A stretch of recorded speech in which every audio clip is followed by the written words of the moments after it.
बात चल रही थी करने की। जैसा व्यक्ति कर्म करता, जैसा स्वभाव नेचर माना होती, ऐसे उसका कल बनता है।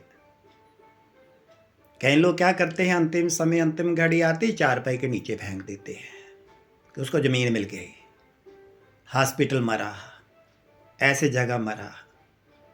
ये हमें ज्ञान मंथन करने से स्वयं भी बोधित हो सकती है।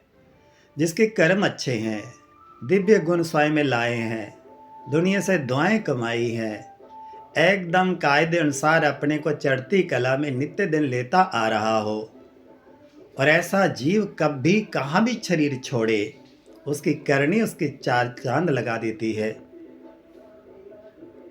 हम क्या समझते हैं कि चारपाई के नीचे उतारा और काम बन गया। हमें दर्जनों सामने केस सुने जिनके एक्सीडेंट में अंत हुआ। पुण्यशील आत्मा थी और दूसरे घर में सुंदर जन्म लेकर अपना फिर पार्ट बजा रही हैं। तो चारपाई पर नारायण बलि करानी पड़ती है जी। नीचे ऐसा वैसा होता है, वैसा नहीं है।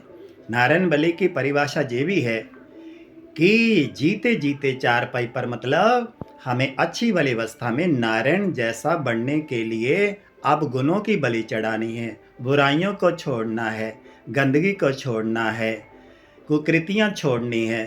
तो स्वाभाविक तौर में बलि चढ़ेगी और जीव नारायण बनेगा। तो बाकी अगर कोई चारपाई पर शरीर छोड़ता भी है, उनका खास कोई भी सदस्य अगर सैकड़ों बार कह देता है, इसको कोई भी बाधा नहीं पड़ सकती, अच्छी गति को प्राप्त होगी, सदगति को प्राप्त होगी, सुंदर शरीर से हासिल होगा। आपके प्रकंपन, आपकी दुआएं बहुत बड़ा काम करती हैं।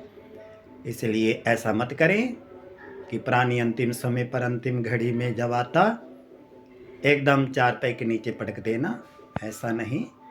नीचे कोई नरम चीज डालो, कंबल डालो, उतारो। जाना तो है ही है उसने, जमीन को टच करना।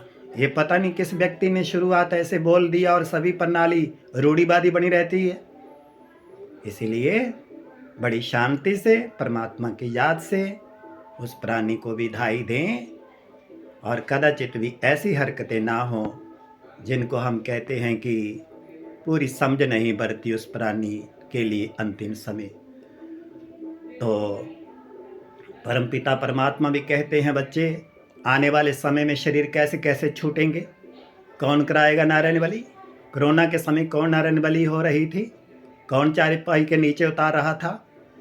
जब बड़ी बड़ी आटम शक्तियाँ चलती हैं, लाखों लाखों चले जाते हैं। इसलिए करनी पर ध्यान दो, करनी हमारी अच्छी हो, हर दिन सावधानी हो, प्रगतिशील हो, अपना भाग्य स्वयं बनाना है। हर व्यक्ति के भाग्य की कलम अपने हाथ में है। तो मौत चीरों की माना ऊपर सर पर मंडला रही है, और कब भी किसी का प्रस्थान हो सकता है। हर श्वास हर कर्म हमारा ऐसा हो जैसे अपना अंतःकरण भी गदगद हो। परमात्मा भी बच्चों को अखंड वरदान दे और वरद हस्त उसके सर पर रखें, और बाकी प्राणी भी उससे प्रेरणा पाएं। ओम शांति।